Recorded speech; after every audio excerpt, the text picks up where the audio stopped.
La semana pasada en las clases de práctico, ¿pudieron ya avanzar con la parte de hidrodinámica?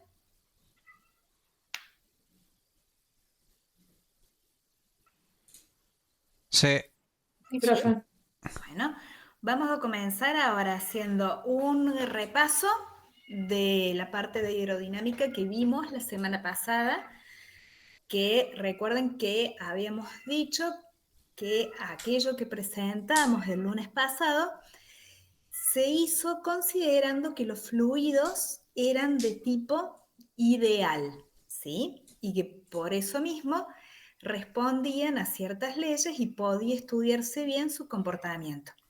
Después de hacer ese breve repaso, vamos a presentar los fluidos ya del tipo real, no centrándonos tanto en ecuaciones y en números, sino más bien en entender el concepto de los fluidos reales y cómo se ve modificado el estudio de su comportamiento, ¿sí?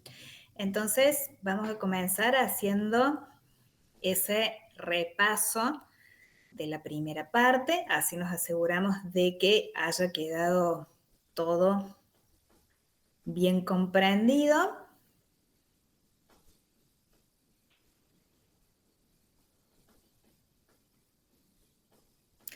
Comenzamos haciendo nuestro repaso de hidrodinámica. Recordemos que habíamos dicho que estudiábamos los sistemas y el movimiento de los fluidos, retomando los conceptos que ya sabíamos de Física 1, como eran el principio de conservación de masa, el concepto de trabajo y también la conservación de la energía. Y en base a esos tres principios de Física 1, podíamos encontrar dos relaciones fundamentales para describir el movimiento de los fluidos en el sistema. La primera de esas relaciones dijimos que era la ecuación de continuidad, que nos decía cómo era la velocidad de un fluido dentro de un sistema y cómo cambiaba en función del área que atravesaba.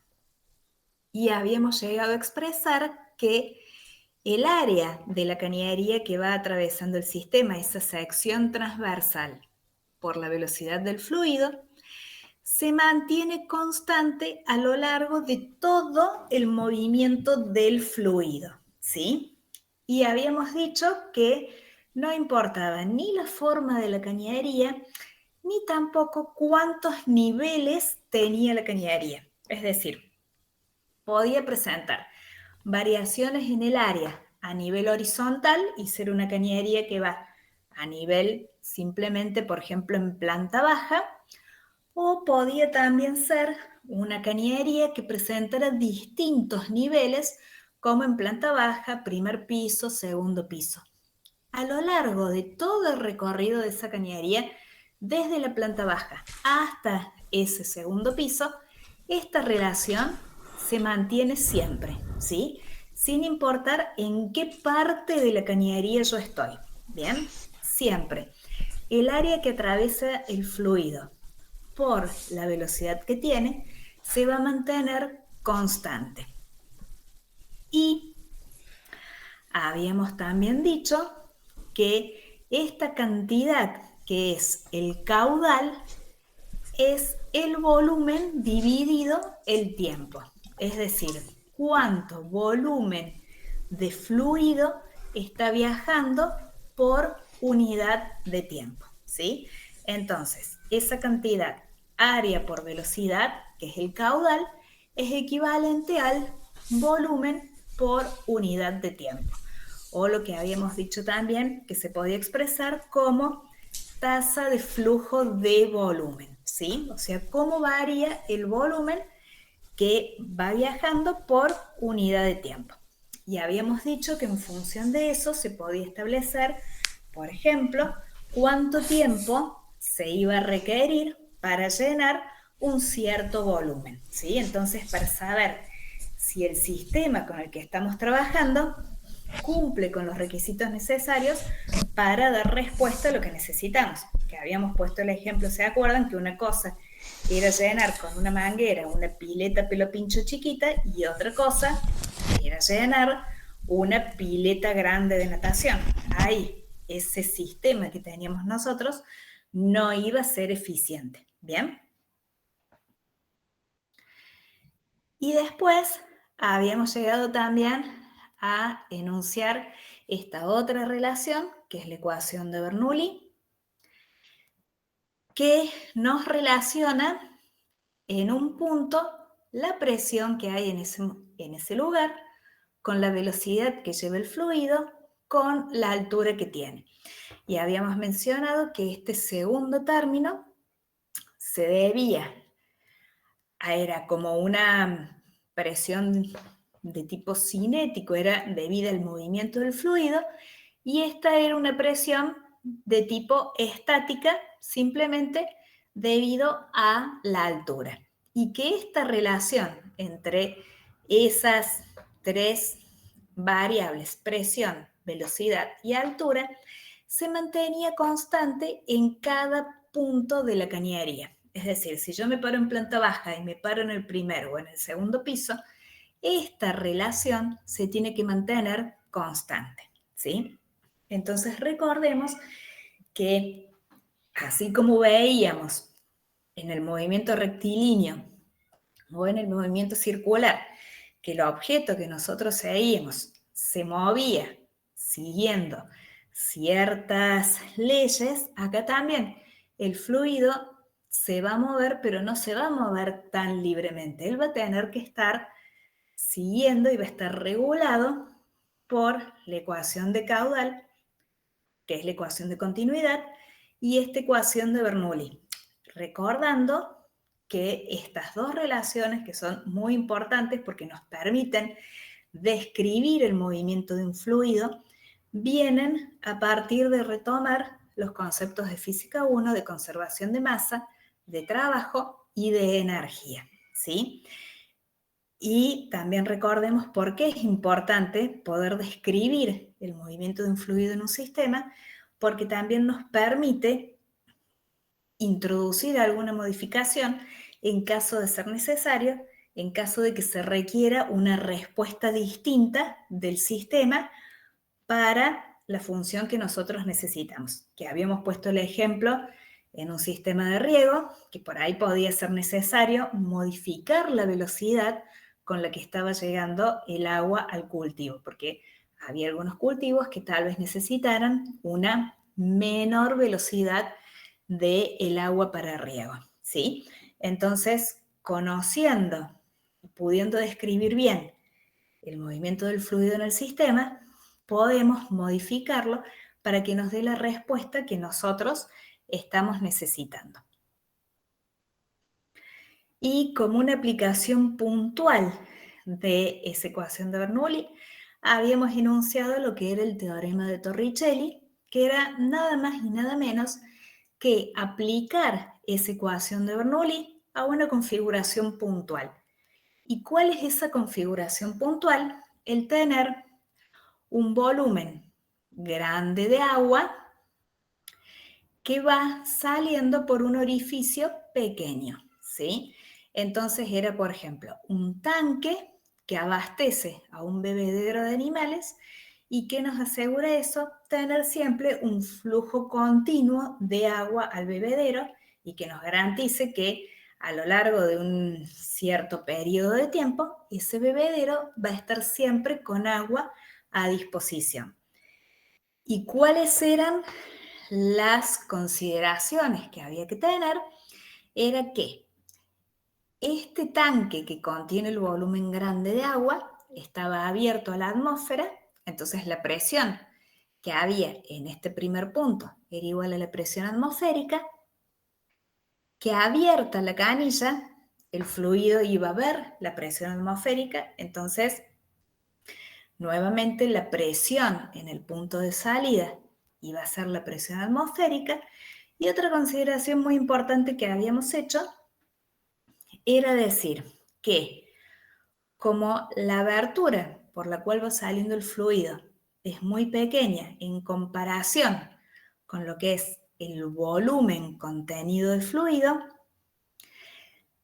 se podía considerar que el nivel de fluido en el tanque baja tan lentamente que podemos aproximar la velocidad en este primer punto con una velocidad prácticamente igual a cero, ¿sí? Entonces, a partir de allí, la ecuación original de Bernoulli adquiría una forma mucho más simple, ¿bien?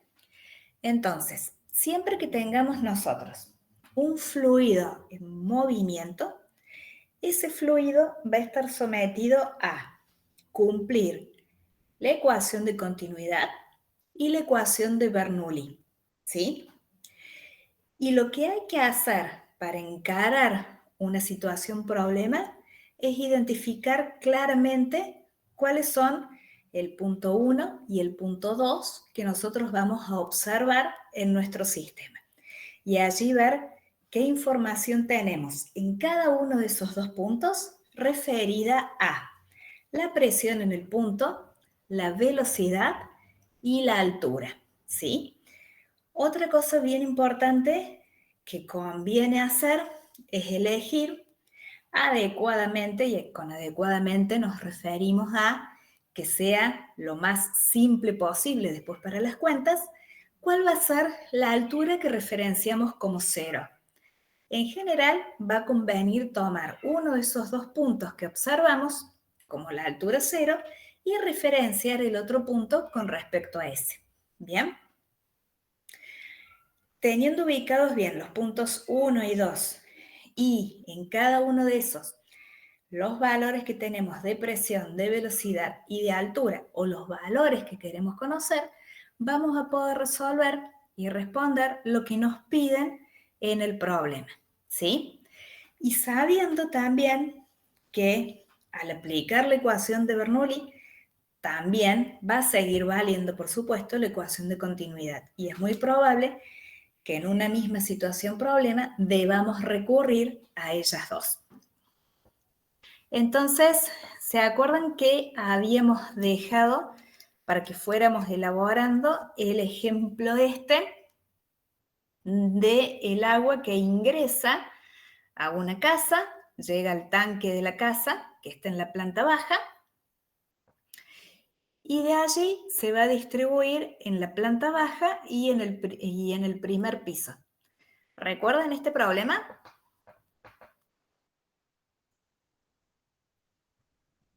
Sí, sí. ¿Sí? ¿Alguien fue comenzando a resolverlo?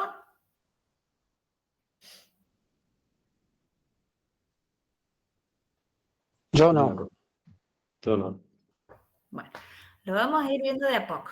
A nosotros nos dicen que tenemos un tubo de entrada, que es por donde llega el agua, que tiene 2 centímetros, y nos dicen que en este punto de entrada la presión es de unas 4 atmósferas.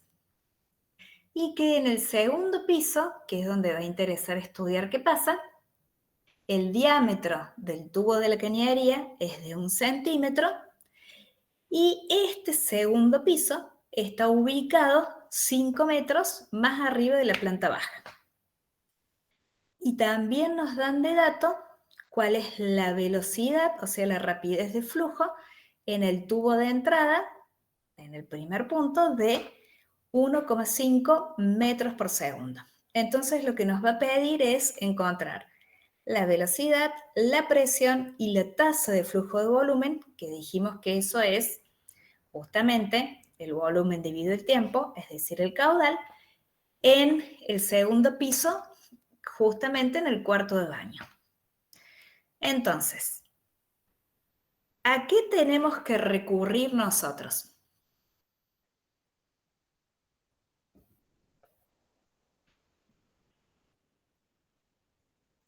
En este caso me parece que debería ser el área 1 por la velocidad 1, tendría que ser igual al área 2 por la velocidad 2. Perfecto. ¿Y eso qué dato nos brinda? ¿qué nos proporciona? El caudal. Sí, eso nos da el caudal, pero ¿qué nos está permitiendo responder eso?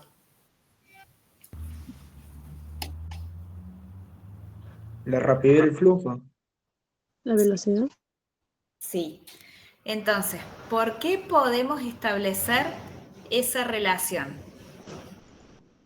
Por el principio de continuidad. Exactamente, ahí estamos aplicando la ecuación de continuidad que sabemos que va a valer a lo largo de toda la cañería y entonces decimos que el caudal se va a mantener constante, va a valer lo mismo tanto en el primer piso como en el segundo piso y entonces a partir de la ecuación de continuidad despejamos cuánto vale la velocidad del agua en ese segundo piso.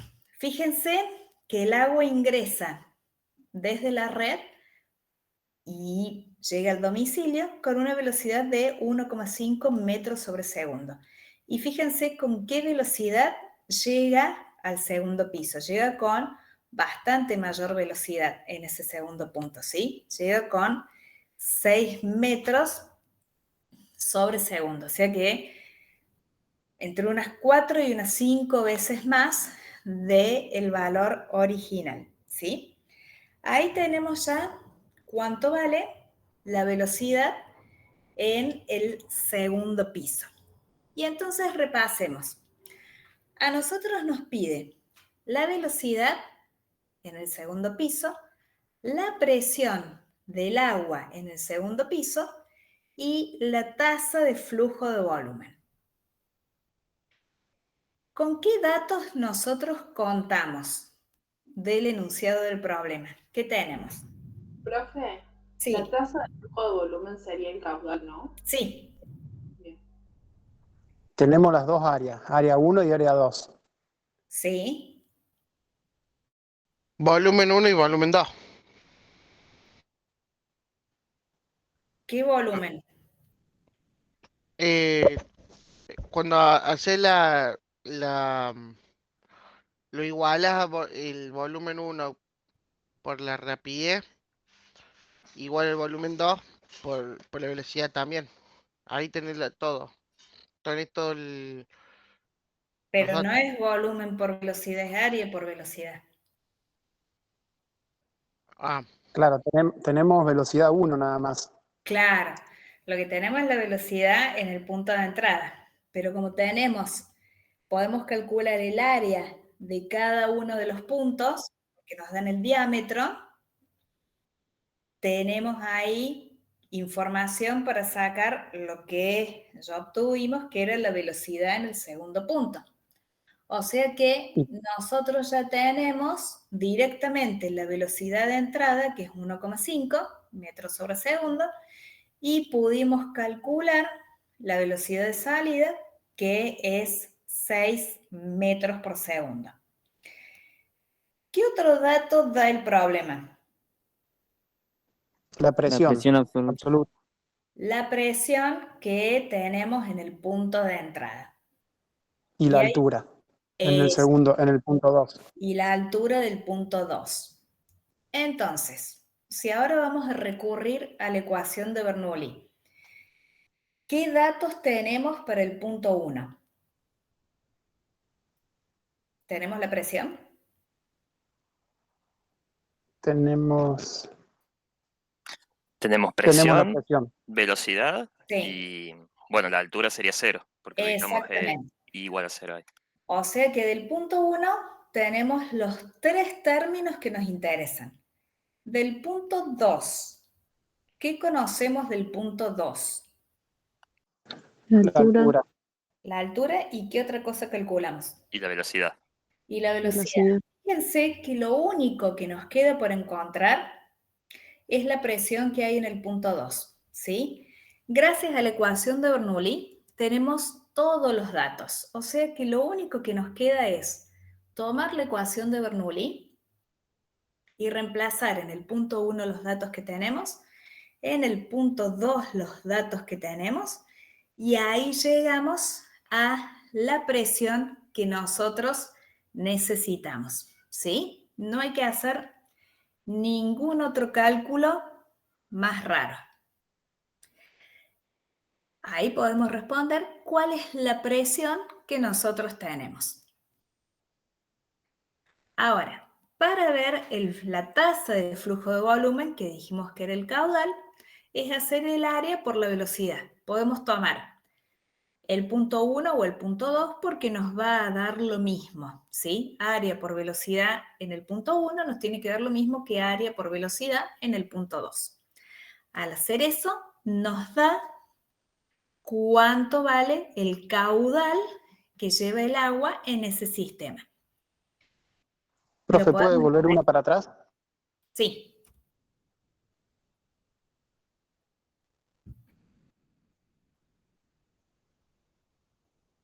Gracias. ¿Está? Profe, ¿cuál sería la presión 1? La presión 1 es la que te dan de dato.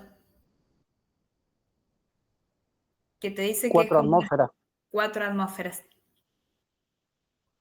Que no es lo mismo que 4 por 10 a las 5 pascales. Sí.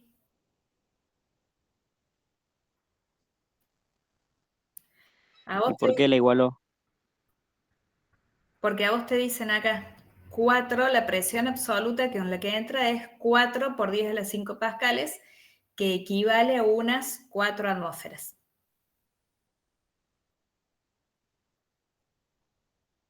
Esta de acá. Ustedes lo que tienen que hacer es reemplazar bien los valores que tenemos y les va a dar cuál es el valor de la presión. ¿Sí? O sea, el único término que no conocemos en la ecuación de Bernoulli es la presión que hay en el punto 2. Todos los otros valores los tenemos. La tasa de flujo de volumen es lo que nosotros conocemos como caudal.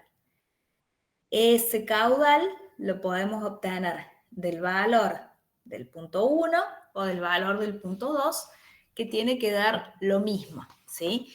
Y ese nos va a quedar en unidades de volumen sobre tiempo, o sea, con las unidades con las que trabajamos nos va a quedar en metro cúbico sobre segundo, que lo podemos pasar a litros sobre segundo. En litros sobre segundo, ese caudal nos queda de 0,47 litros sobre segundo. Con eso, si nosotros nos preguntamos, ¿cuántos litros de agua se gastan en una ducha de 15 minutos? ¿Cómo calculamos cuántos litros de agua consumimos? ¿Es el resultado del 0,47 dividido los 15 minutos? 900. ¿Cómo? Ahí me hablaron dos al mismo tiempo, así que no pude escuchar bien. Habría que pasar los 15 minutos a segundo y en eso calcularlo. Sí. Entonces lo que tenemos que hacer es esos 0,47 litros por segundo, multiplicarlos por los 15 minutos pasados a segundos esos 15 minutos y fíjense cuánto nos da. Nos da que en una ducha de 15 minutos gastamos 423 litros de agua. ¿Les parece mucho o les parece poco?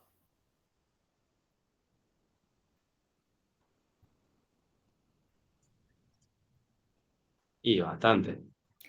Piensen en una casa, por ejemplo, donde vivan 4 personas, que esas 4 personas se duchan todos los días. 15 minutos, multipliquen esos 403 por 4, más lo que se consume lavando los platos, usando el lavarropa, lavando el auto y un montón, gastamos en realidad un montonazo de litros de agua, ¿sí? Si además contamos que regamos el jardín y todo lo que se gasta en limpieza, tomemos conciencia de la cantidad de agua que consumimos en nuestra casa, ¿sí? Una ducha corta nos lleva esa cantidad de litros de agua, ¿bien? Por eso también los sistemas se tratan de hacer lo más eficiente posible. Vieron que hay algunas cañerías que vienen nuevas que es como que oxigenan el agua, es decir, que sale el agua, pero como con burbujitas de aire, ¿sí? Entonces, eso da como un mayor volumen, pero no estamos usando todo el agua, sino que estamos reduciendo el consumo de agua, ¿sí? Entonces, también hay mucha tecnología aplicando en ver cómo podemos hacer más eficiente el consumo. ¿Quedó alguna duda?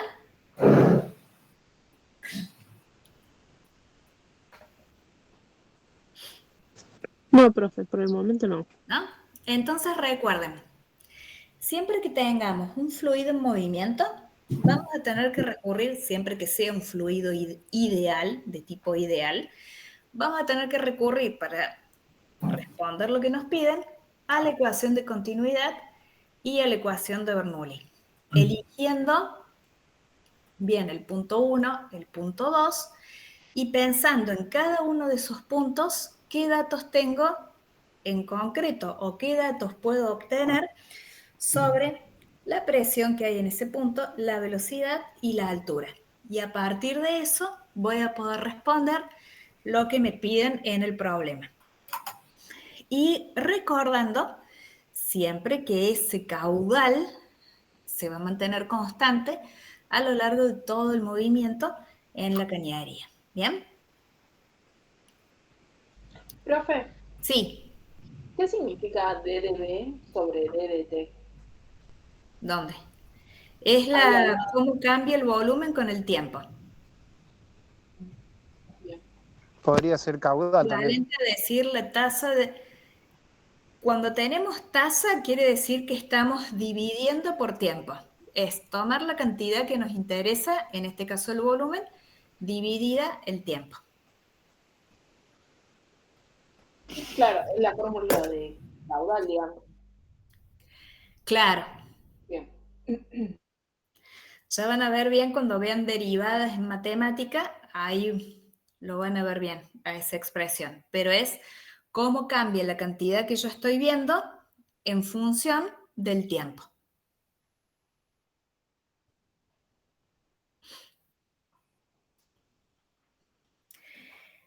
Y ahora vamos a acercarnos un poquito más a la realidad, a ver cómo son en realidad los fluidos descritos, como les digo, de una forma más cercana a lo que realmente son, a cuál es el comportamiento de los fluidos. No pensando ya tanto en esta parte, en querer encontrar una expresión que me guíe su comportamiento, sino en entender cómo son los fluidos, ya no del tipo ideal como estábamos considerando ahora, sino cómo son los fluidos con los cuales nosotros convivimos a diario. Entonces, primero vamos a ver cuál es la diferencia fundamental entre lo que se considera un fluido de tipo ideal, que es un fluido bien teórico, que me sirve para, muy lindo para describir las cosas, pero que después en la práctica, los fluidos que nosotros vamos a tener que manejar, por ejemplo, aceite, miel, van a ser muy diferentes a ese fluido ideal. Entonces, ¿cómo es un fluido real? ¿A qué nos referimos cuando hablamos de un fluido de tipo real? Entonces, primero, un fluido que consideramos ideal es uno que va a fluir sin dificultad y que vamos a decir que su viscosidad, que ya vamos a mencionar qué es, vale 0. Y consideramos que ese fluido en su movimiento no presenta fricción interna.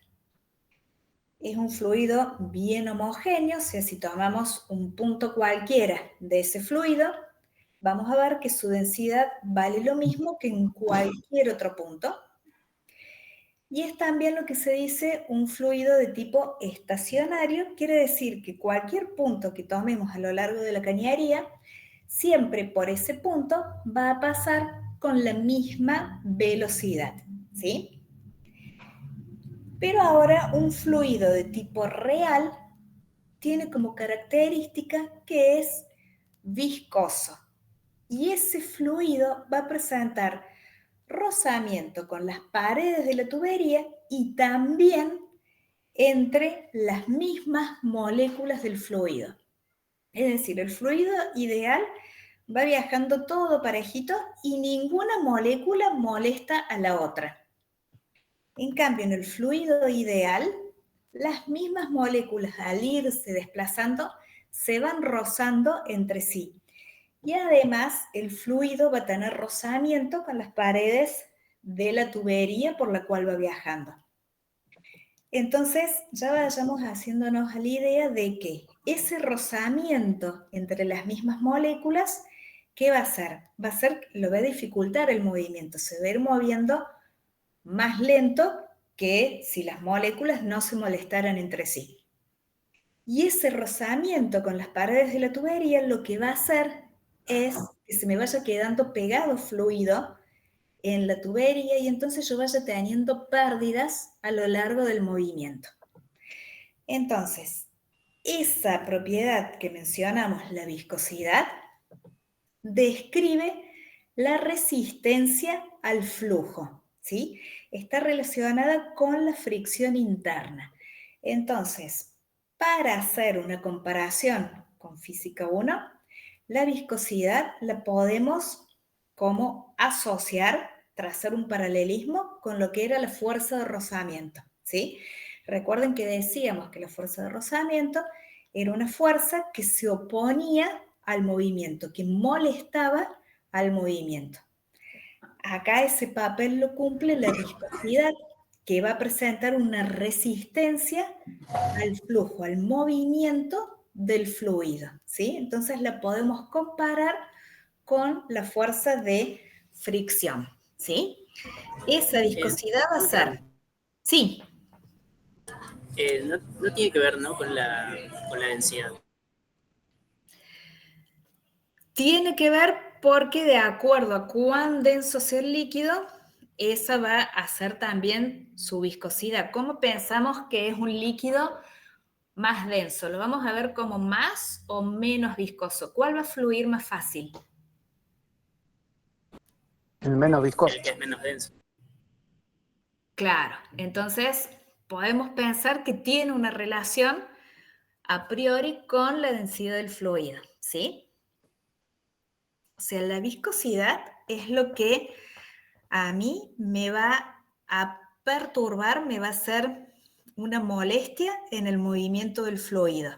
¿Por qué? Porque voy a tener fricción entre las propias moléculas del fluido y también voy a tener fricción con las paredes de la tubería. Entonces, ya ese fluido que va a ir atravesando la cañería no va a ir tan prolijito, las moléculas se van a ir chocando, se van a ir raspando entre sí y va a ir quedando parte pegado en la cañería, ¿sí? Entonces, nosotros hasta ahora habíamos considerado, cuando veíamos, por ejemplo, en el ejemplo de recién, del agua que fluía por la cañería de la casa, veíamos y pensábamos que fluía cómoda desde el primer piso hasta el otro piso y que no había nada que lo molestara, que todo lo que entraba por el punto llegaba tranquilo al segundo punto.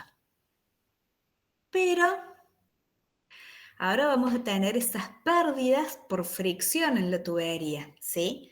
Porque en realidad todo fluido va a tener pérdidas durante su movimiento debido a la viscosidad. Entonces, vamos a asociar esa viscosidad con el concepto que ya teníamos nosotros de rozamiento. Entonces, para verlo de manera esquemática, si nosotros pensáramos en un fluido ideal, va viajando todo parejito a lo largo de la cañería. Pero, al estar presente la viscosidad, es como que el cilindro de fluido que va viajando se me va dividiendo en capas, ¿sí? La capa que va a ir viajando más cómoda es la que esté más cerca del centro y las que estén más cercanas a las paredes, esas van a ir viajando como más lento, ¿sí? Entonces voy a ir perdiendo cantidad de fluido a lo largo del movimiento, ¿sí? No es que ese fluido me desaparezca ni se vaya a ningún lado. Queda pegado en las paredes de la tubería. Entonces también pensemos en una industria cuán importante es poder conocer esta propiedad de la viscosidad, porque si estamos pensando, por ejemplo, en la industria de aceite y estamos en un proceso de envasado de aceite y no se tiene en cuenta eso, ¿qué pasa a lo largo del día con la tubería? Queda todo aceitado. Sí, y eso después, ¿qué me va a ir haciendo? Me va a ir haciendo perder todavía mayor cantidad de aceite, ¿sí? Entonces, ahí es importante todo el proceso de mantenimiento que hay que hacer también de la tubería. Entonces, si el fluido es como el que veníamos considerando hasta entonces, de tipo ideal, él no va a tener pérdidas por fricción y entonces se va a cumplir el principio de conservación de la energía mecánica.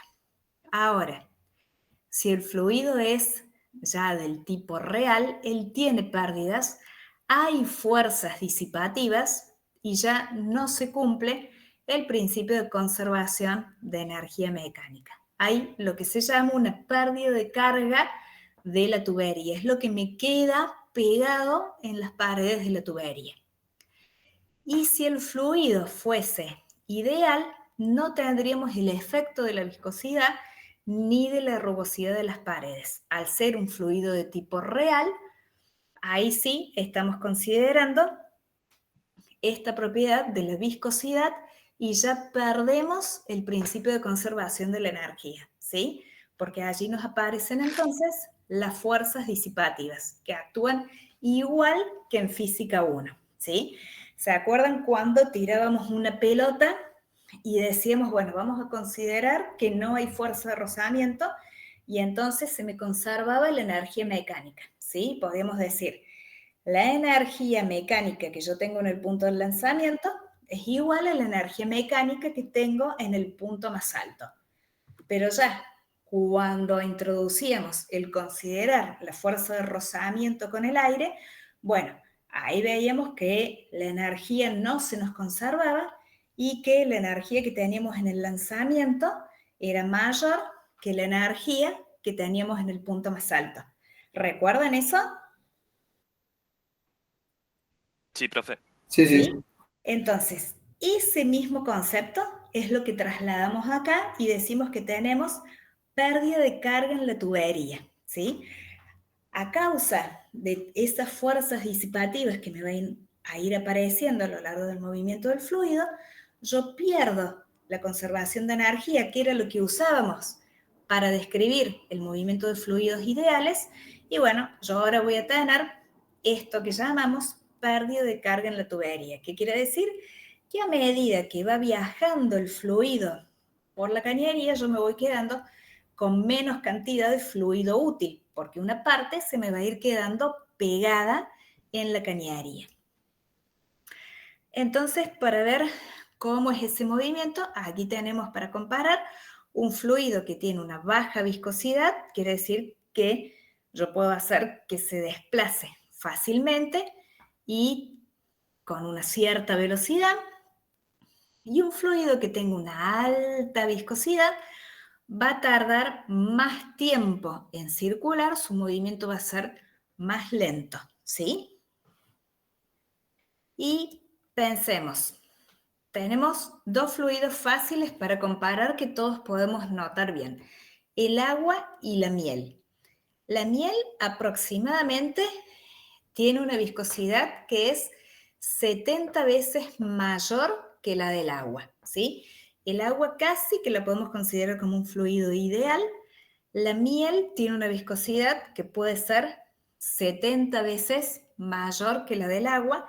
Incluso vieron que la miel se nos puede presentar en distintos estados. Algunas mieles van a ser más viscosas que otras, o vieron que cuando una miel es de buena calidad y está guardada en una temperatura fría, ¿qué le va a pasar a la miel? Si la tenemos bien... Se pone dura. Exactamente, por todos los cristalitos de azúcar que tiene, esa miel se va a poner más clara y se va a poner con una Cristalizada. viscosidad todavía mayor. ¿Cómo? Perdón, que no escuché. Cristalizada, se cristaliza. Exactamente. Y ahí su viscosidad va todavía a aumentar. Quiere decir que el transporte y la circulación de esa miel va a requerir todavía más cuidado. ¿Cómo se puede cambiar la viscosidad de un fluido? Se puede cambiar aumentando la temperatura. Si yo voy aumentando la temperatura, aquí tenemos en el eje vertical la viscosidad y en el eje horizontal la temperatura. Si yo voy aumentando la temperatura, lo que voy haciendo es ir disminuyendo la viscosidad del fluido, siempre y cuando trabajando en rangos de temperatura que no me alteren las características de mi fluido, ¿sí? Profe, Entonces, ¿eso con todos los fluidos? ¿cómo? ¿Eso es con todos los fluidos? Sí, sí. Vos la temperatura la aumentas y le disminuís la velocidad. Ahora sí, cada fluido tendrá su rango de temperatura en el que puede circular sin alterarse sus propiedades, ¿bien? Eso ya dependerá del fluido con el que estemos trabajando, pero aumentándole la temperatura, vos le disminuís la viscosidad. Y eso es importante saberlo porque ya vimos que debido a la viscosidad queda parte del fluido en las cañerías por las cuales se transporta. A mayor viscosidad, no solamente me queda mayor cantidad pegada en las cañerías, sino que requiere mayor tiempo para transportar ese fluido. Entonces, al aumentar la temperatura, lo que se logra es reducir la viscosidad y con eso se disminuye el tiempo que lleva a transportar el fluido y la cantidad de fluido que pierdo por quedarse pegada en las paredes. Y eso es importante, por ejemplo, en la industria de la miel, ¿sí? Para que yo no tenga pérdida considerable de producto, sino que pueda manejar y reducir lo más que puedo la cantidad que yo pierdo de producto y poder asegurarme que lo hago en un tiempo razonable, ¿sí? Profe, ¿y puede ser que la velocidad también aumente al disminuir la viscosidad? Claro, cuando vos disminuís la viscosidad te va a aumentar la velocidad de circulación de ese fluido. Por eso vas a tardar menos tiempo en transportarlo a lo largo de la cañería, ¿sí? Porque vos, es como la misma comparación de fuerza de fricción en física 1. Vos le reducís esa fricción y entonces podés lograr que el movimiento se dé con una mayor velocidad, porque le disminuiste esa fuerza que se opone al movimiento, ¿sí? Es lo que pasa con los aceites nuevos, ahora los multiviscosos. 0,20, 15, 40. Exactamente. Entonces, siempre tenemos que, cuando pensamos en la viscosidad de los fluidos, hacer la comparación con la fuerza de rozamiento de física 1. Esa viscosidad lo que va a hacer es entorpecer el movimiento del fluido. Si yo logro reducir lo más que puedo la viscosidad, voy a aumentar la velocidad de ese flujo, por lo tanto, va a tardar menos tiempo en atravesar la cañería y también me va a quedar menos fluido pegado en las paredes. Y también recordemos, como veíamos en física 1, que no es que vamos a poder reducir al máximo todo lo que querramos la viscosidad. ¿Se acuerdan que en física 1 veíamos que, por ejemplo, de acuerdo al ángulo con el que nosotros tirábamos de un objeto, podíamos reducir la fuerza de rozamiento? No eliminarla por completo, pero sí reducirla. Bueno, en este caso la viscosidad va a ser lo mismo. No la vamos a poder eliminar por completo, pero la vamos a poder reducir. Para eso, ¿qué necesitamos? Como siempre, es conocer bien el sistema, es decir, conocer qué fluido estamos manejando, ¿bien? Por ejemplo, cuando le vamos a cambiar la temperatura, le vamos a aumentar, bueno, estar seguros de que ese rango de temperatura va a ser bien tolerable para el producto y que, por ejemplo, en el caso de la miel no sea un aumento muy grande de temperatura que por ahí después me impacte en una cuestión ya sensorial que me afecte el gusto de la miel, ¿sí? No, y genera compuestos cancerígenos, tengo entendido. También, exactamente, la miel a partir de, creo que es de los 80 grados, ya es tóxica. Creo que es así. No estoy muy segura, pero me parece que esa es la temperatura a la que ya no es seguro consumir la miel. Entonces, ya eso va a depender de cada fluido, ¿sí? ¿Y en qué unidades? Así como nosotros veíamos, bueno, la fuerza de rozamiento, la medíamos con unidades de fuerza y teníamos el coeficiente de rozamiento, que en ese caso no tenía unidades, vamos a ver con qué medimos a esta propiedad, la viscosidad. En el sistema de unidades que nosotros trabajamos, a la viscosidad la medimos en unidades de pascal por segundo, o sea, newton sobre metros cuadrados por segundo. Esa es la unidad de la viscosidad. Y si pasamos al otro sistema, el CGS, es el POIS, que es 0,1 pascal por segundo, ¿sí? Pero siempre la viscosidad va a ser unidades de presión por tiempo, es decir, pascal por segundo. Newton sobre metros cuadrados por segundo. O en el otro sistema, en el CGS, nos va a quedar en medida en lo que se llama POIS, que es 0,1 pascal por segundo para hacer la conversión de unidades, ¿sí? Eso es lo que nos permite cuantificar a esa propiedad de viscosidad. Y aquí tenemos la viscosidad de 3 fluidos distintos.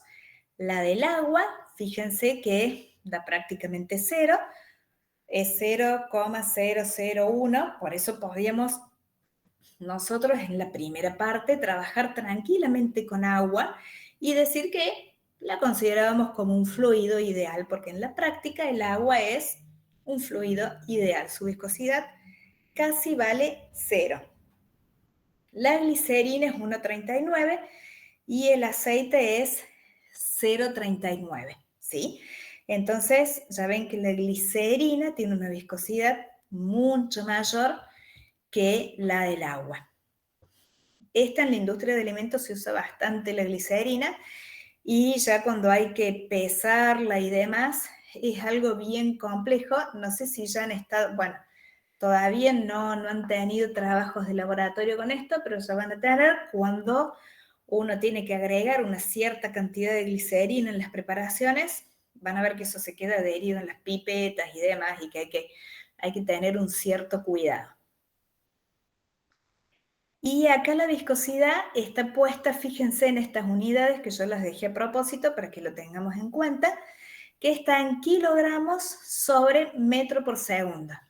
Eso es equivalente al pascal por segundo, ¿sí? Porque un newton es, ¿cómo escribíamos el newton nosotros? Newton sobre metros cúbicos. Claro, pero el newton en función... Kilogramos por metro por segundo. Kilogramo por metro sobre segundo cuadrado. Eso, ahí está. Era kilogramo por metro sobre segundo al cuadrado. Entonces, estas unidades, kilogramos sobre metro sobre segundo, es equivalente al pascal por segundo, ¿sí? O sea, les puede aparecer pascal por segundo o les puede aparecer en kilogramos sobre metros por segundo, ¿bien?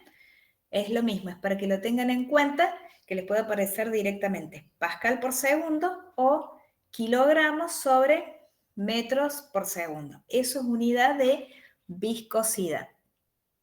Y entonces por eso podíamos tranquilamente al agua trabajarla como un fluido ideal y podíamos aplicar tranquilamente la ecuación de continuidad y la ecuación de Bernoulli, ¿sí? Ya con otro tipo de fluido con una viscosidad alta, ahí ya tenemos todo lo que es la pérdida de carga en la tubería y todas las pérdidas por fricción interna.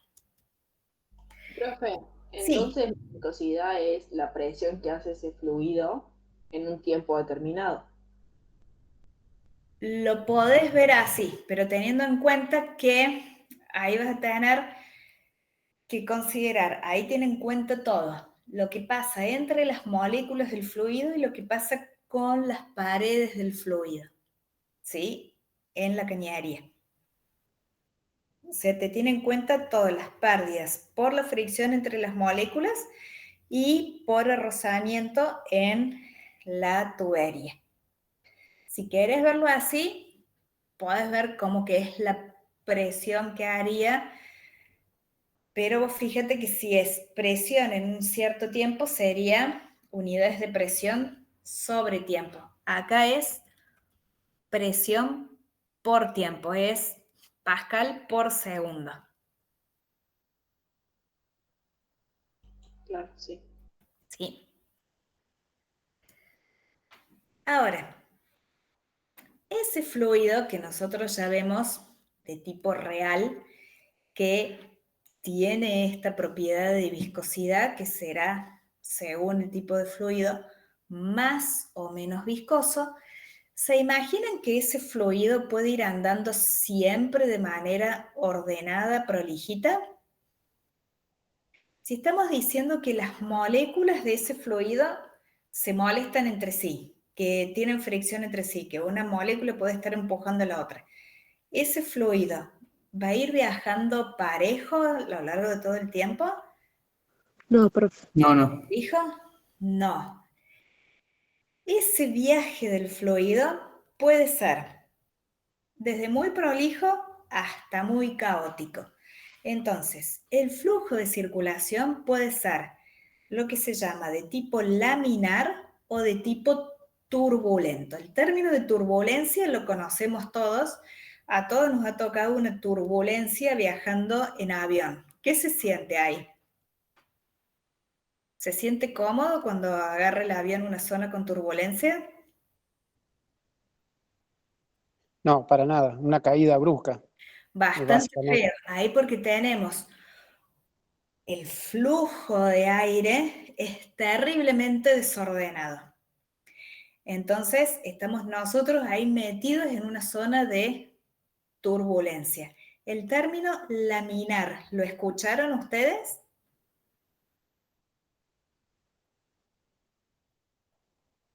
Laminar sería como más tranquilo, más todo en orden. Claro, exactamente. Laminar, la idea que nos tenemos que hacer nosotros es que es como una lámina arriba de la otra. Va viajando lo más ordenadamente posible el fluido, ¿sí?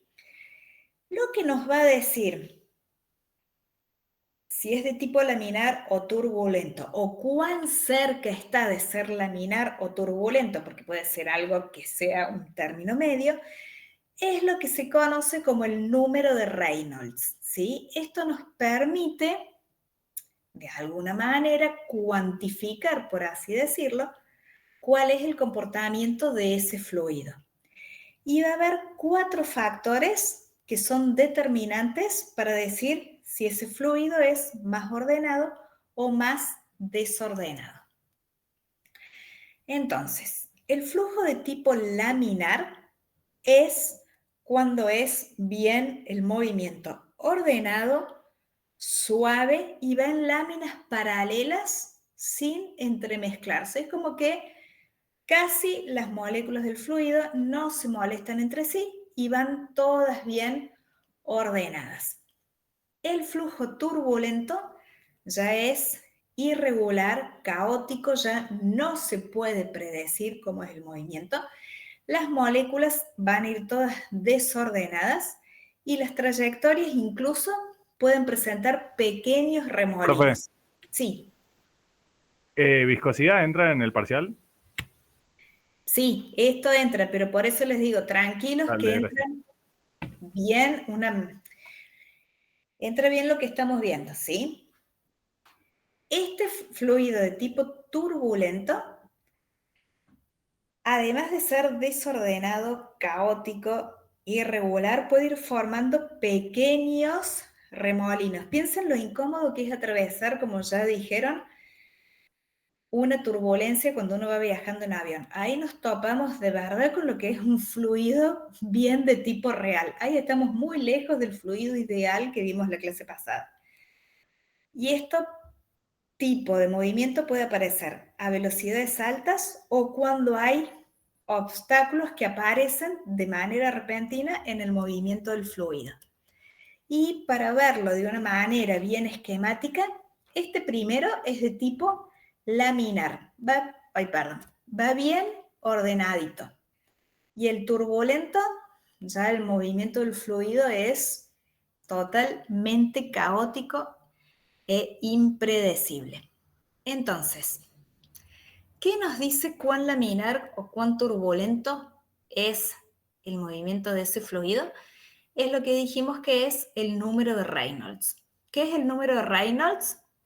Es una relación que hay entre la densidad, la velocidad, el diámetro de la cañería por donde va, y esto de acá abajo es la viscosidad. Entonces, de acuerdo a esa relación entre densidad, velocidad, diámetro y viscosidad, va a ser el número de Reynolds que obtengamos, ¿sí? Entonces, esta cantidad, el número de Reynolds, va a ser la densidad del fluido por la velocidad que lleva, por el diámetro de la cañería por donde va viajando, dividido la viscosidad.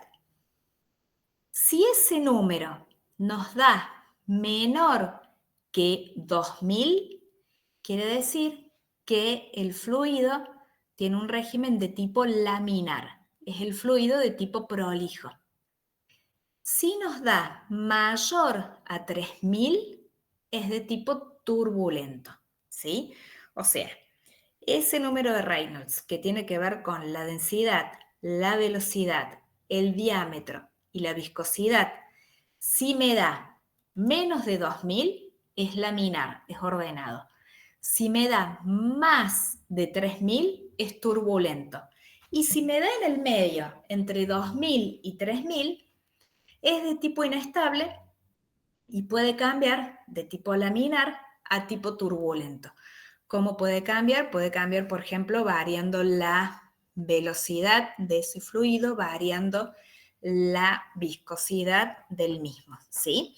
Entonces recordemos, menor a 2000 es laminar, mayor a 3000 es turbulento y entre 2000 y 3000 es inestable y puede pasar de uno a otro según, por ejemplo, cambie su velocidad. ¿Por qué es importante? Porque si el número de Reynolds me da menor que 2000, me dice que ese movimiento del fluido va a ser de tipo laminar, es un fluido que yo voy a poder controlar más. Si me da mayor a 3000, es de tipo turbulento y yo ya no tengo ningún control sobre ese fluido. Una forma que tenemos de verlo es cuando nosotros abrimos la canilla de agua. Si lo hacemos bien lentamente, vamos a ver que el agua sale de una manera que podemos describir como ordenada. Y lo abrimos lentamente y no del todo. Abrimos un poco la canilla, despacito, y vemos que el agua va a salir de manera ordenada. Ahora, si muy rápido giramos todo lo que podemos la canilla, vamos a ver que el movimiento del agua que vamos a tener es más caótico. En el primer caso es de tipo laminar y en el segundo caso es de tipo turbulento. ¿Qué le cambiamos entre un caso y otro? Le cambiamos la velocidad de salida, ¿bien? En el segundo lo hicimos más rápido, entonces ahí el fluido pasó a ser de tipo turbulento, ¿sí? ¿Se alcanza a ver esa diferencia? Sí, sí. ¿Sí? Entonces, si nosotros queremos manejar un fluido a lo largo de una cañería, ¿por cuál vamos a optar nosotros? ¿Por el laminar o por el turbulento? Y el laminar nos ahorraría energía. Eso, nos va a ahorrar eso y también nos va a permitir controlar el fluido, ¿sí? En el turbulento ya perdemos totalmente el control. En cambio, en el otro lo podemos manejar mejor. Es como que lo podemos ir conociendo y un poco prediciendo su comportamiento a medida que va circulando. En el turbulento ya no podemos saber nada. Entonces, para tener en cuenta, cuando nosotros hablamos la semana pasada y presentamos la ecuación de Bernoulli, estábamos considerando que el fluido que teníamos era de tipo ideal. Un fluido bien ideal es un fluido que tiene un flujo laminar y que su viscosidad vale 0, ¿sí? O sea, si yo tengo un fluido cuyo flujo es laminar y vale su viscosidad 0, puedo considerarlo como ideal, ¿bien? Como por ejemplo el agua cuando se va moviendo lentamente. Ahora, ya esa ecuación de Bernoulli que nos ayudaba tanto a decir cómo se iba a comportar el fluido, no se aplica ya en regiones con turbulencia porque no tengo un flujo estable, cambia constantemente.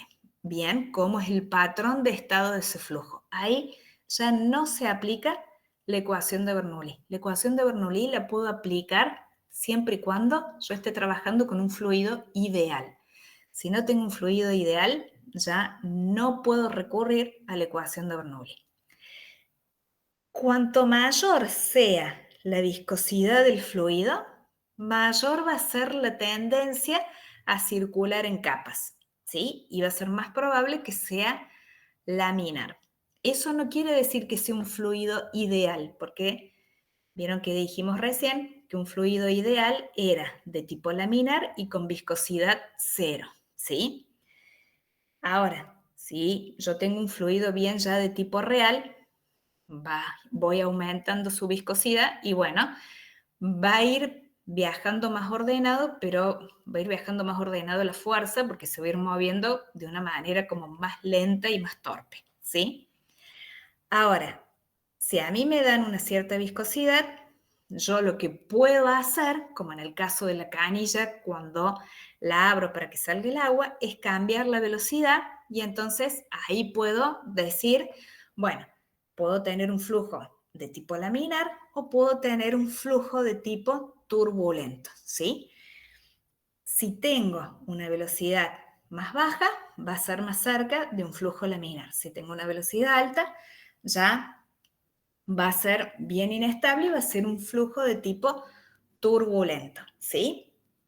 Entonces, tenemos hasta ahora dos cosas bien a considerar en los fluidos reales. La viscosidad, que siempre tengamos presente, que se opone al flujo del fluido, lo entorpece, y el patrón de movimiento de ese fluido, que es si es de tipo laminar, que es el ordenado, o de tipo turbulento. Y lo que nos dice bien, nos va a identificar si es de tipo laminar o es de tipo turbulento, es esta cantidad, que es el número de Reynolds, que viene dada por la densidad, por la velocidad, por el diámetro, dividido la viscosidad. Entonces, menor que 2000 es el régimen laminar, que es el más ordenado, mayor a 3000 es el tipo turbulento, ¿sí? Y si me da en el medio entre 2000 y 3000, quiere decir que es inestable y un cambio, por ejemplo, en la velocidad me lo puede llevar a tipo laminar o a tipo turbulento. Y un ejemplo que tenemos nosotros, porque recordemos que los fluidos no solamente son los fluidos externos que tenemos como el agua en una cañería, la miel o el aceite en una industria, nosotros tenemos dentro un fluido que es muy importante, que es la sangre. Ella también se va moviendo por una cañería dentro nuestro, ¿bien? Entonces, un flujo de sangre normal se considera que es del tipo laminar. Cuando hay una alteración como una patología cardíaca, puede ser que ese flujo sea de tipo turbulento. Entonces, cuando el médico nos examina, él puede escuchar el sonido debido a la turbulencia y puede detectar si hay alguna patología presente. Entonces, pensemos cuán importante es el comportamiento de los fluidos, porque están los fluidos que nos interesan a nosotros en la industria, pero los fluidos que nosotros mismos tenemos y que siguen los mismos patrones que esos fluidos que nosotros vemos viajando en una cañería, ¿sí? Ahora, puede ser que nosotros querramos ver cómo es el movimiento de un fluido, pero también qué pasa con un objeto que se va moviendo dentro de ese fluido. ¿Cómo se afecta el movimiento de ese objeto en el fluido? ¿Sí? ¿Alguien preguntó algo?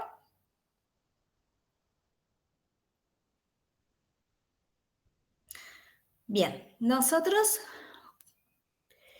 tenemos que cuando hay un objeto, por ejemplo, podemos tener un fluido que no sea 100% únicamente fluido, sino que ese fluido tenga lo que se conoce como sedimentos, que van a ser partículas que estén dentro del fluido.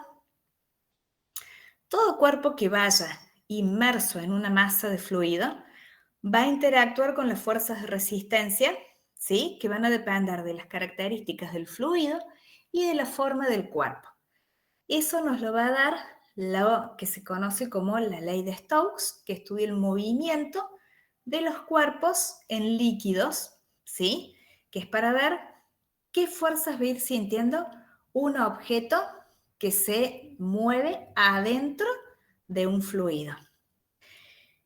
Y otra ley importante es la ley de Peusel, que describe cómo es el movimiento de un fluido dentro de un tubo, que es lo que ya estuvimos viendo hace un rato, cómo es la forma del desplazamiento, por así decirlo, del fluido adentro de un tubo, que ahí nos va a impactar, ¿qué cosa? La viscosidad. Porque lo que nos dice esta ley de Peusel es que cuando un fluido se mueve en un tubo de sección circular, la velocidad del flujo va a ser diferente en los puntos de una misma sección transversal. Entonces, no va viajando todo junto a ese cilindro de fluido, sino que se va a ir separando como en capas, como si fuera una cebolla cilíndrica, y la que va a viajar más rápido va a ser la que vaya cercana al centro, y cuanto más se acerque a las paredes de la cañería, más lento va a ir viajando.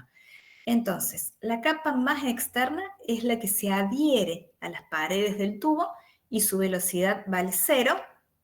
Y entonces lo podemos pensar, como les comenté, como en una cebolla con forma de cilindro que tienen todas las capas. Si eso fuese ideal, irían viajando todas juntitas, pero como tenemos la presencia de la viscosidad, van a ir viajando todas con distinta velocidad, siendo más lento cuanto más cerca estemos de las paredes del tubo.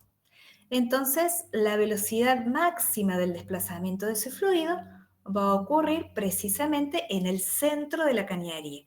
Y a medida que nos vamos acercando a las paredes de la cañería, la velocidad va disminuyendo, ¿sí?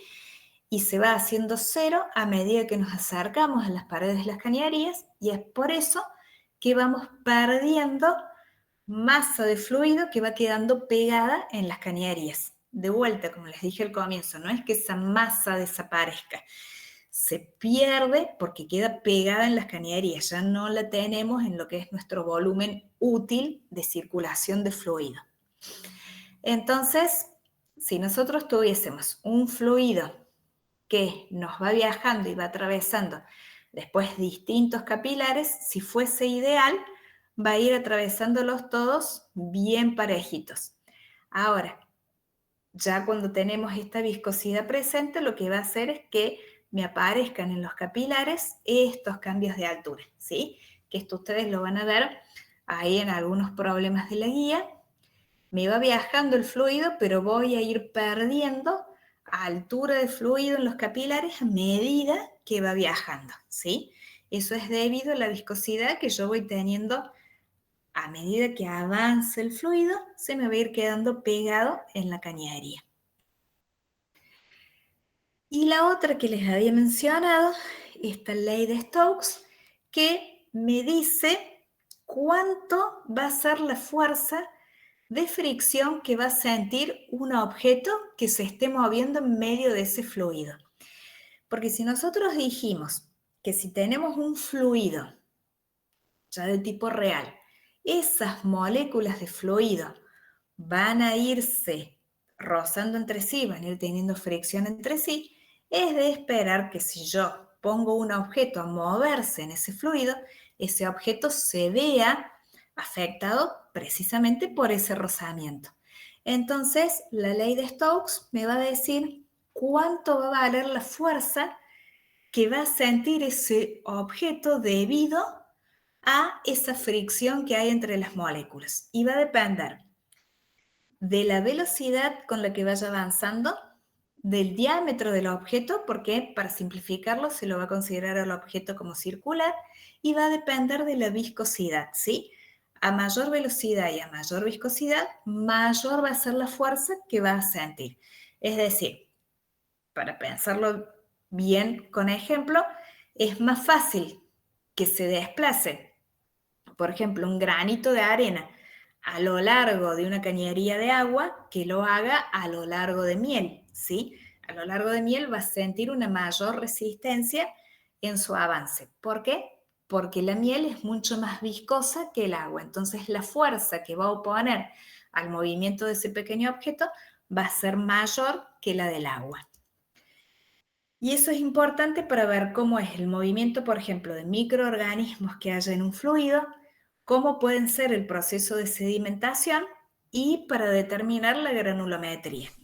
Por ejemplo, en el caso de sedimentación, nosotros podemos querer ver cómo es un fluido, pero sin los sedimentos, ¿sí? Entonces, ahí ¿qué se hace? Se deja que decante, que se vayan al fondo y, bueno, ahí después se toma el fluido. Y depende también cómo vayan sedimentando esas partículas, me va a hablar también de cuál puede ser la viscosidad de ese fluido, ¿sí? Y hay otro tipo de fluidos que podemos decir que son fluidos newtonianos, que tienen una particularidad, es que no cambia la densidad con la fuerza que se aplica.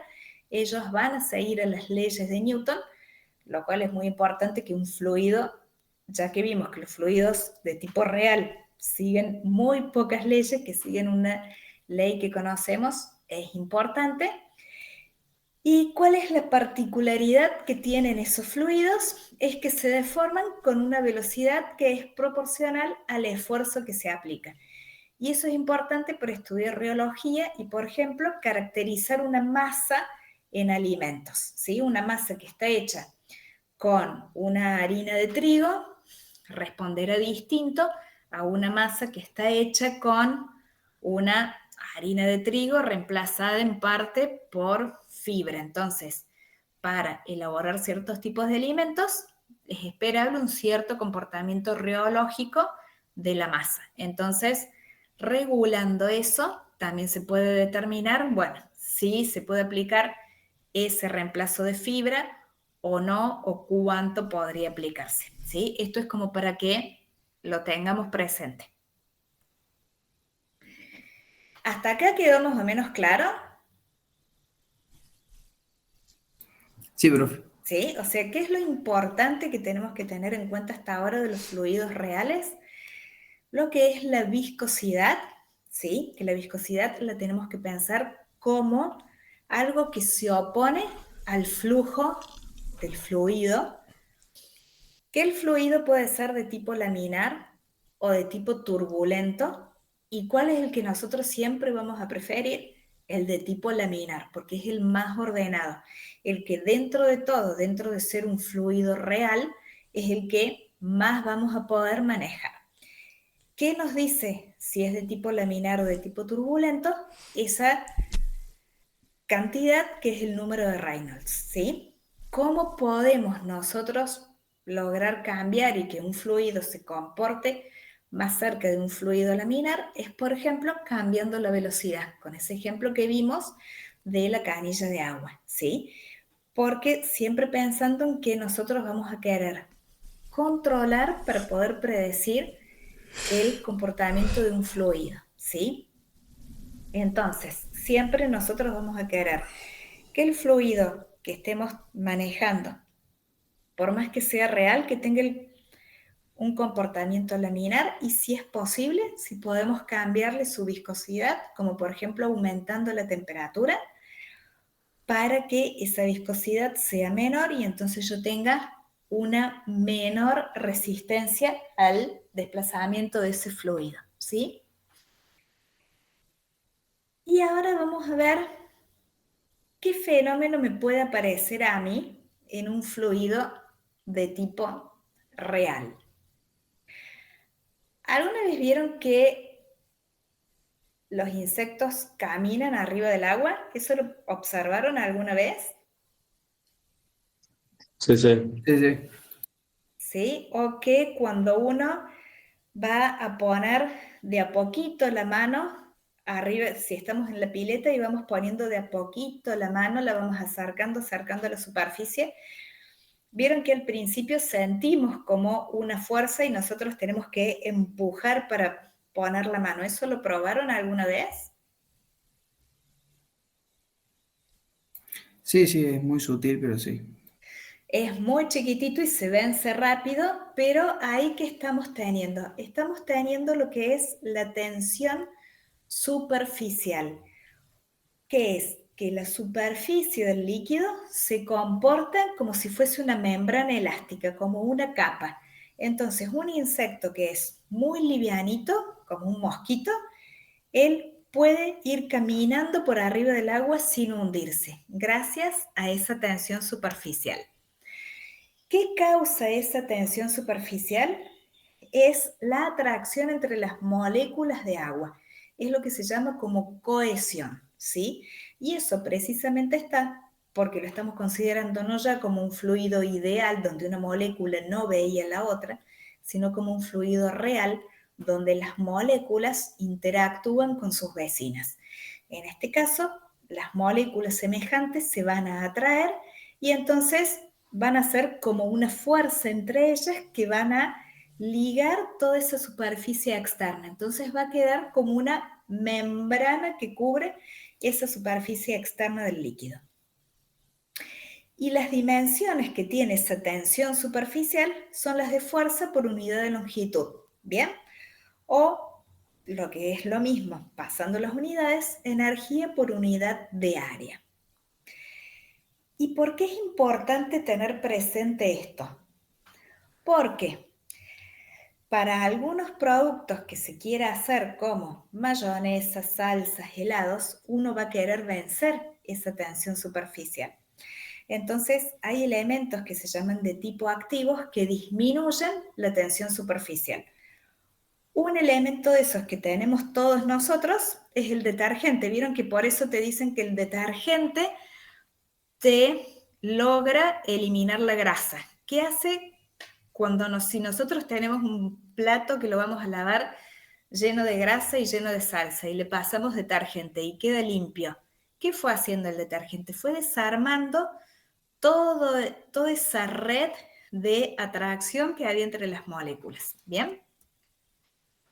Y precisamente en lo que es la industria de alimentos se usan ese tipo de elementos para estabilizar distintas mezclas, como por ejemplo al hacer una mayonesa, una salsa, un helado, porque disminuyen la tensión superficial y puede hacer que actúen como emulsificantes y dispersantes y se puedan llevar a cabo las mezclas que yo quiero hacer para elaborar ese producto, ¿sí? Si no, no sería posible hacer toda la mezcla de los ingredientes para obtener una mayonesa con la consistencia que nosotros la tenemos. Y una propiedad que seguro todos escuchamos es la capilaridad. ¿Sintieron hablar del fenómeno de capilaridad? Sí. Sí, sí. En construcción, sobre todo, por la capa aisladora, justamente para evitar eso. La capilaridad. Exactamente, exactamente. La capilaridad va a depender de esa tensión superficial. ¿Por qué? Si nosotros tenemos como una superficie de agua y ponemos un capilar, el agua va a ir subiendo. ¿Hasta cuándo? Hasta que la tensión superficial se equilibre con el peso del líquido. Eso es justamente lo que permite que las plantas absorban los nutrientes que ellas necesitan, porque el agua va a ir subiendo por las raíces y gracias a eso le va a llevar el agua y las sustancias que va viajando en el agua. Y por eso era importante ver lo que habíamos dicho recién, la ley de Stokes, que considera cómo es el viaje de sustancias dentro de un fluido. ¿Bien? ¿Cuán bien van a viajar esas sustancias que necesita absorber la planta, que van viajando en el agua y que van subiendo por sus raíces gracias a la capilaridad? ¿Bien? Entonces, la capilaridad es precisamente un fenómeno que permite que un líquido ascienda por vasos muy finitos, como son las raíces de las plantas, hasta una cierta altura, ¿sí? Entonces, para los que hacen agronomía, piensen cuán importante es este fenómeno para un adecuado crecimiento del cultivo, ¿sí? Y también cuánto estudio hay puesto en eso para que esa absorción sea lo más eficiente posible. Y es por eso que es importante considerar todos estos fenómenos de viscosidad, de cómo se mueve una partícula dentro de un fluido, porque eso me va a decir cómo se van a ir moviendo los nutrientes que la planta necesita para crecer. Entonces, hay un sistema de riego que se llama de riego por capilaridad, que permite llevar adelante una distribución de agua entre el cultivo que facilita que las plantas tomen el agua directamente desde sus raíces. Un esquema bien simple es este, es súper simple, pero es la maceta, fíjense que está conectada por un tubo acá a un recipiente con agua, que va a ir pasando por capilaridad, va a ir pasando el agua lentamente y le va a ir llegando a la maceta. ¿Bien? ¿Qué va a hacer que ese sistema sea más o menos eficiente? Y dependerá del diámetro del tubo y de una serie de características. Eso yo les dejo para que después vayan, después del parcial, investigando cómo es el riego por capilaridad, qué influencia tiene el diámetro del tubo, las ventajas y desventajas que pueda tener este sistema, porque por supuesto todo sistema va a tener sus ventajas y también va a tener sus desventajas, y el elegir aplicar una cierta configuración dependerá de siempre pesar ventaja y desventaja de acuerdo a lo que yo necesite. ¿Sí? ¿Quedó alguna duda de lo que vimos?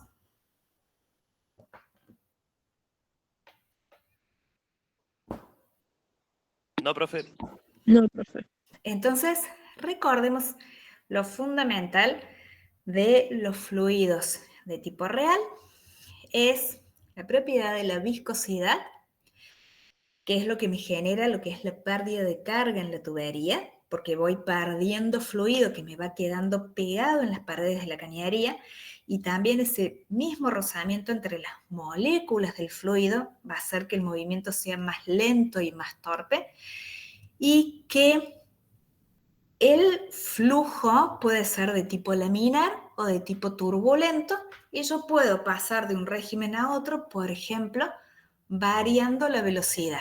¿Y cuán importante es eso? Porque yo voy a querer, en la medida de lo posible, trabajar con un flujo de tipo laminar. Si bien esté trabajando con un fluido real, porque voy a tener viscosidad, siempre que el régimen sea de tipo laminar, yo voy a poder tener un mayor control sobre el movimiento de ese fluido. Ya si es un fluido de tipo con un régimen turbulento, yo ya no tengo ningún tipo de control.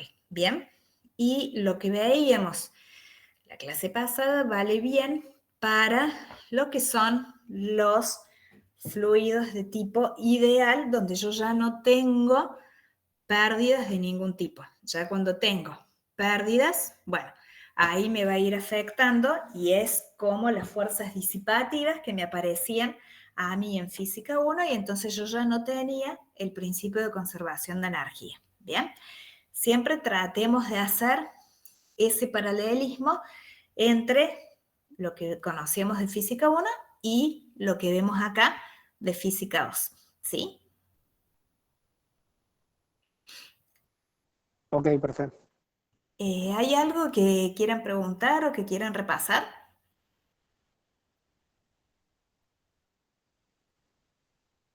Este tema de viscosidad, lo que hemos hablado en esta clase, es lo que entraría aproximadamente en el parcial. Sí, en el parcial entran completas las guías de hidrodinámica y de hidrostática. Profe, no hay ninguna fórmula para sacar viscosidad. La fórmula donde vos Y utilizás la viscosidad más que nada, la usamos ahora en lo que vimos en el número de Reynolds, que es para ver si el flujo es de tipo laminar o de tipo turbulento. Fórmula para obtener viscosidad, no, porque la viscosidad es como una propiedad del fluido. Vos ibas a tener que, por ejemplo, el agua tiene una viscosidad cercana a 0, la glicerina tiene una viscosidad mayor a 1, ¿sí? Pero esa viscosidad es una propiedad del fluido.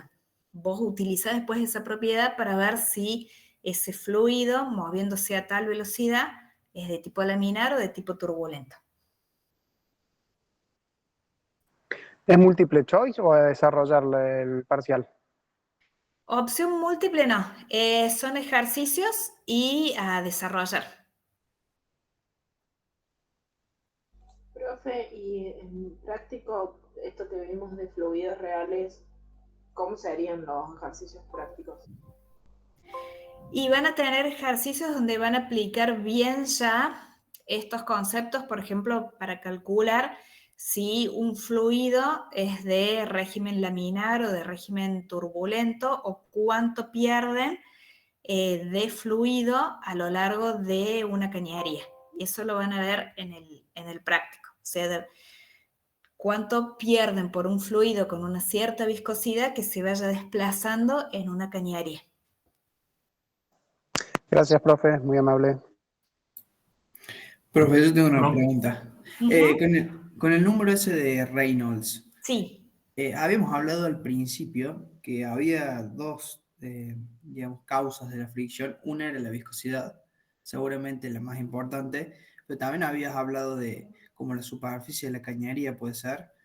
Claro, es que la viscosidad lo que a vos te genera son dos cosas, pero esas dos cosas son debidas a la viscosidad. Es el rozamiento entre las moléculas del fluido, porque no van prolijitas como veíamos en un fluido ideal, por ejemplo en agua, que iban viajando todas las moleculitas, pero sin ninguna interactuar con otra.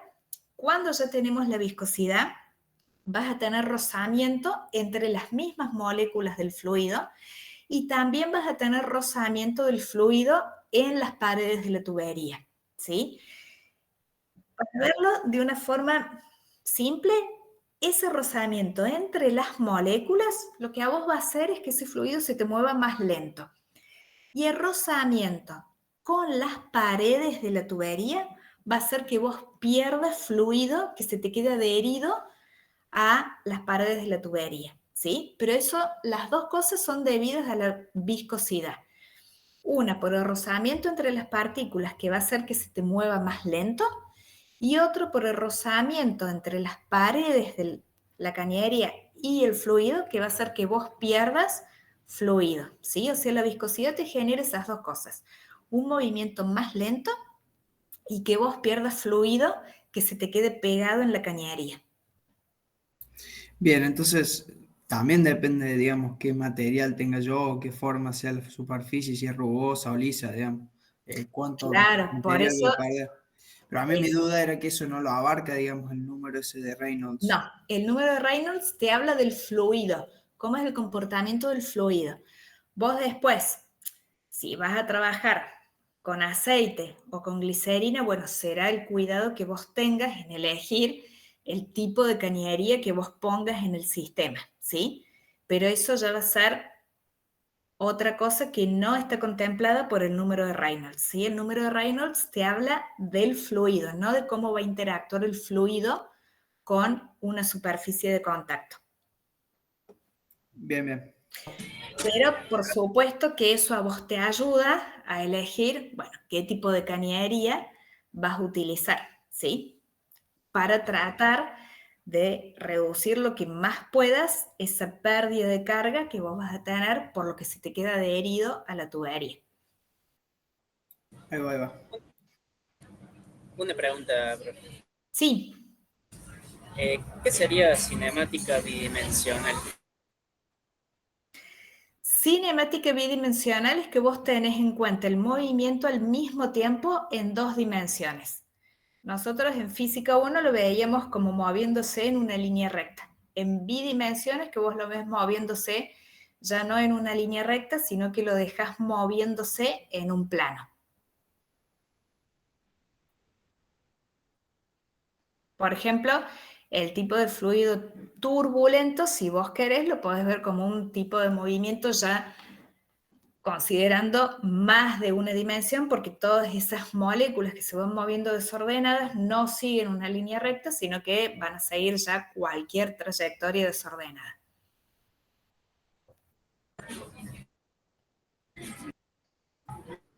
Profe, una pregunta. ¿Lo de tensión superficial y capilaridad entra en el parcial? Sí, en la forma simple en que lo vimos. Gracias. Profe, ¿el horario del parcial va a ser el de la siesta?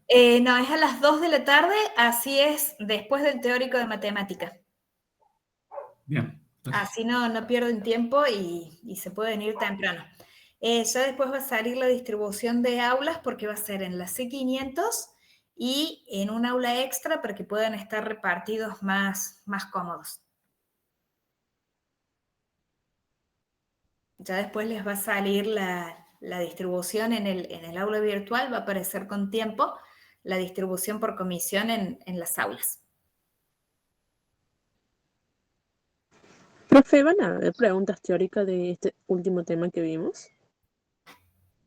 Puede haber preguntas teóricas, pero simple. Siempre que se topen con una pregunta teórica, que la respuesta sea simple, ¿sí? No se buscan respuestas demasiado elaboradas, sino simples. Bueno, profe, gracias. Profe, si no nos dan la unidad de los diámetros del tubo, ¿cómo lo tenemos que tomar? Porque hay un ejercicio donde no nos dan las unidades de medición, solo nos dice que el tubo mide medida 3 y 2 comillas arriba. Esas 2 comillas son pulgadas. Si te dice un número y las 2 comillas arriba, esa unidad es pulgada. Que una pulgada es 2, más o menos 54 centímetros.